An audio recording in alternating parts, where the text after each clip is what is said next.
estamos iniciando aí o volume 5 e vamos tratar de muitos assuntos teóricos importantes, onde o objetivo aqui é fazer com que você entenda, mas você vai ter que fazer o papel de memorizar também, porque essas informações são, né, acima de tudo, de memorização. Tá ok? Então você tem que saber que empresa que tem que publicar demonstrações financeiras, que empresa tem que ter auditoria independente, quais são as demonstrações financeiras que são obrigatórias.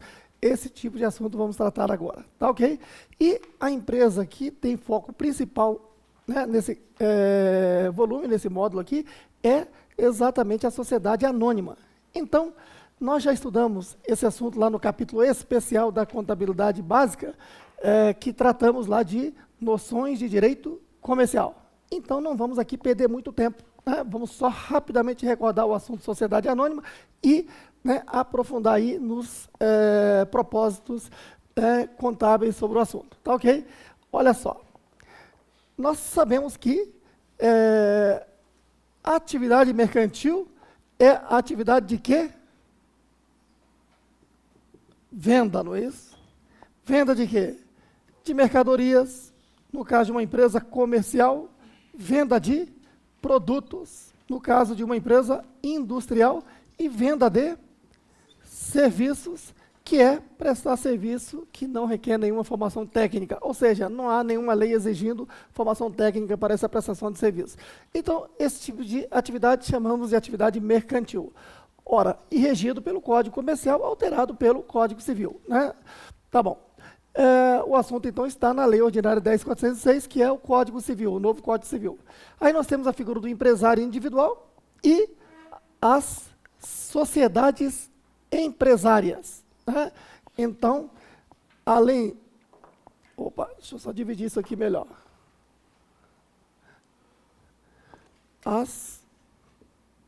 Então fica melhor, né? Então, a atividade mercantil é para o empresário individual e as sociedades empresárias.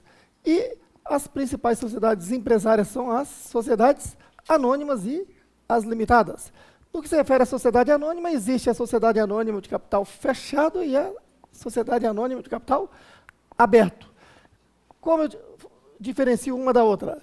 Ora, na SA de capital fechado, as ações são fechadas, ou seja, para um grupo restrito de pessoas. Então, essas ações são vendidas diretamente a essas pessoas. Aí falamos que vendemos no mercado primário ou até mesmo chamado mercado de balcão. Tá ok? E já uma sociedade anônima de capital aberto, as suas ações e os seus demais valores imobiliários, debêntures e etc., são vendidas no mercado secundário ou mercado de bolsa. Ou seja, naquele mercado que existe um intermediário que é a corretora. Tá ok? Muito bem.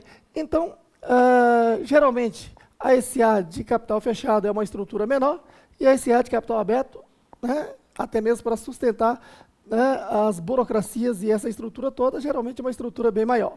Certo? Bom, mas o que difere então a SA de capital aberto para a SA de capital fechado é que a SA de capital aberto vende seus papéis a um público estranho, a qualquer pessoa. E com isto vem aquela questão, né? A sociedade, para que pessoas estranhas comprem seus papéis, ela tem que ter credibilidade. E essa credibilidade é o seu know-how no mercado e uma lei que proteja esses investidores. Então, daí é que entra, né, principalmente daqui por diante, a figura da lei das SAs, que tem como propósito maior proteger o acionista e investidor, os minoritários, aqueles que compraram essas ações, né, e, mais ainda, essas empresas que colocam seus papéis no mercado, elas têm que ser reguladas aí pelo Estado. Então, foi criada a Comissão de Valores Imobiliários justamente para fiscalizar e controlar o quê? As SAs de capital aberto, seus controladores, né, na sua gestão. Certo aí? Bom, esses assuntos assim, certamente já estudamos, já aprofundamos, já detalhamos lá na contabilidade básica, lá no capítulo especial. Certo aí? Tá bom. Então, agora, é muito importante a gente lembrar o seguinte, ó, quando se trata de SA de capital fechado, 3 pontos importantes. Existe a figura da SA de capital fechado de pequeno porte, que é aquela que tem até 19 acionistas, ou seja, menos de 20 acionistas, certo? e com patrimônio líquido inferior a R$ 1 milhão. Você vai perceber que ela vai ter, né, algumas regalias, por exemplo, de não ter que publicar demonstrações financeiras. Existe a figura da SA de capital fechado com PL menor que 2 bilhões e SA de capital fechado com PL igual ou superior a 2 bilhões. É bom observar isto, né, porque ela pode estar dispensada de alguma demonstração financeira, como veremos já já. Tá ok? Muito bem. Vamos lá, rapidinho aqui, ainda estamos na fase de recordar assuntos lá da contabilidade básica, né? Então, olha só, a estrutura da sociedade anônima. Está aqui. Uma determinada sociedade anônima, para formar o seu capital, ela emite ações no mercado, não é isso?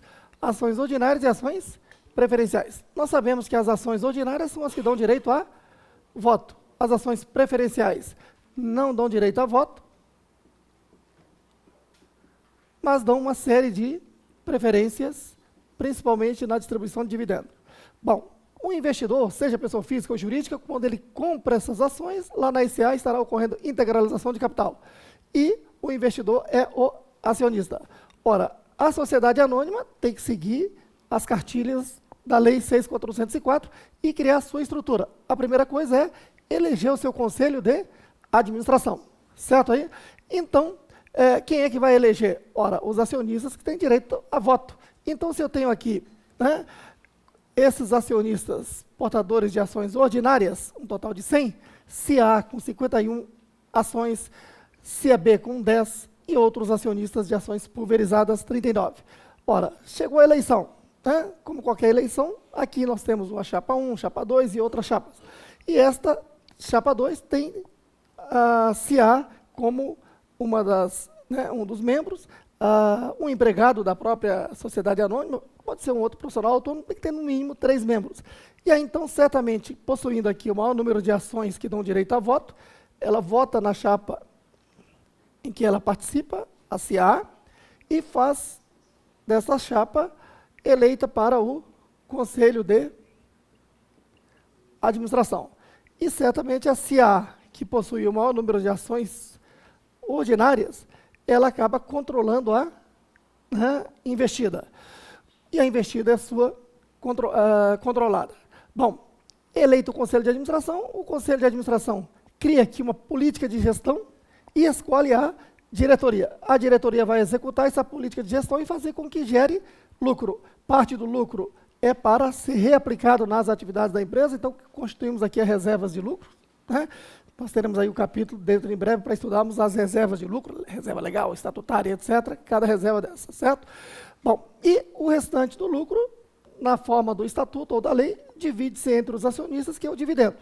Bom, então essa é a estrutura da sociedade anônima. Agora, veja que a sociedade anônima é uma sociedade, né, de capital e não de pessoas. Então, na SA não importa o nome da pessoa, a sua qualificação profissional, nada disso. Interessa o seu dinheiro a ser aplicado numa atividade mercantil, certo? Muito bem. E aí, então...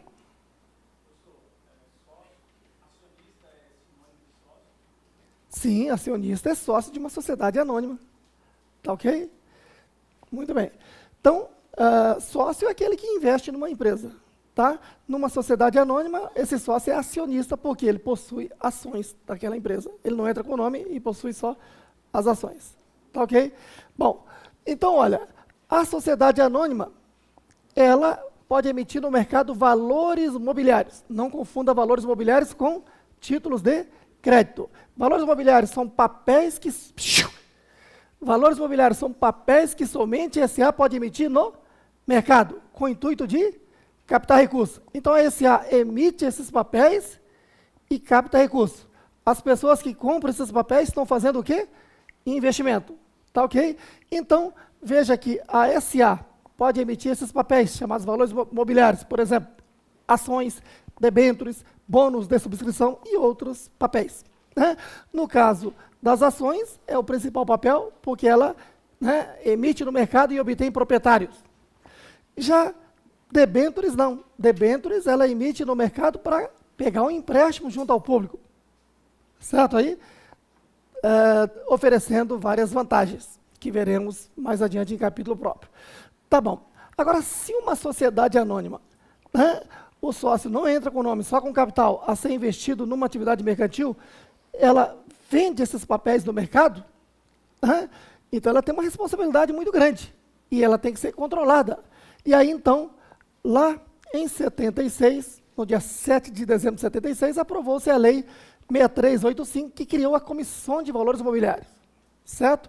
Então, esse é um órgão, né, da Administração Direta Federal, que tem como objetivo fiscalizar e controlar quem?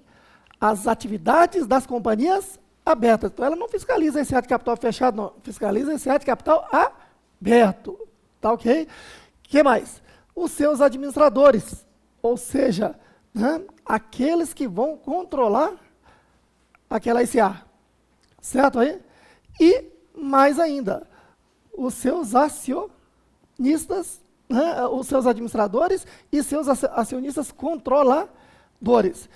Aí você, peraí, mas administradores e controladores não são a mesma coisa? Não. Se você observar, olha aqui. No nosso exemplo aqui, a CIA, que possui maior número de ações ordinárias, ela pode eleger o conselho de administração, sem dúvida nenhuma, certo?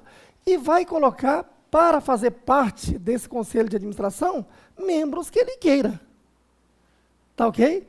Então, todos esses membros serão fiscalizados pela Comissão de Valores Mobiliários. E também será fiscalizado, em especial, quem? A própria CAA como controladora. Certo? Porque a CAA é que vai deliberar aquela investida, aquela sociedade anônima investida. Então, a CAA governa a investida. Então, observe que quem governa tem que ser fiscalizado. Certo aí? Isso é até bom para você entender certos noticiários que está passando no momento aí, está tudo passando batido aí, não é isso? Né? Muito bem, até especialistas estão deixando passar batido aí, momento importante da Petrobras aí. Tá ok? Muito bem. Como se diz, né? Estão empurrando por debaixo do pano. Existe uma lei, existe um órgão a fiscalizar essas coisas aí. Tá ok? Muito bem. Então, não se esqueça, hein? O papel da CVM é fiscalizar e controlar, principalmente o quê? As SAs de capital aberto e não as de capital fechado. Certo? Por quê? Porque a SA de capital aberto é que lança no mercado papéis. Tá certo? E claro que se a CVM perceber que determinada empresa lançou papéis no mercado sem ter direito a essa emissão de papéis, cabe à CVM o quê? Fiscalizar e punir. Né? Não deixar o que andou acontecendo aí com avestruz, boi gordo e uma série de coisas aí que ilegalmente funcionou no país. Né? Porque não era uma SA de capital aberto. Não era uma empresa autorizada a emitir valores imobiliários no mercado. Certo? Parece brincadeira, mas nós estamos num país que esse tipo de coisa acontece. Né? Então veja que o papel da CVM é fiscalizar as companhias abertas, mas não é só isso não. Se você observar a legislação, ela está aberta, ela fiscaliza a companhia aberta, mas também não pode permitir que empresas que não são companhias abertas emitam no mercado o quê? Papéis para enganar as pessoas. Tá ok? Pois não. Esses administradores que estão ali, não é o conselho de administração. Conselho de administração e diretoria. Tá ok? Diretoria, porque a diretoria é escolhida pelo conselho de administração. Tá? É quem vai executar, tá ok? A política de gestão. Muito bem. E principalmente o seu controlador. Tá? Isso é fundamental saber que, né, a CVM tem, entre outras coisas, né, esses 3 pontos importantes. Tá? Entre outras coisas, por quê? Porque a CVM tem, como a gente vai ver também, o quê? Que a CVM pode legislar para esse ano, pode? Está lembrado? Né? A Lei 6.404, olha só. Tem assistido a aula gratuita que foi colocada lá? Aquela aula que a gente teve aqui, né? Muito bem. Vocês viram que lá no site está a aula gratuita, né? A Lei 6.404 é de quando? 15/12/76. Né? Essa é uma lei boa, que deu um prazo de 1 ano. Né? Ela não entrou em vigor aqui em 77, só entrou em vigor aqui no dia 1º de janeiro de 78. Deu 1 ano para as pessoas aprenderem e se adaptarem à lei.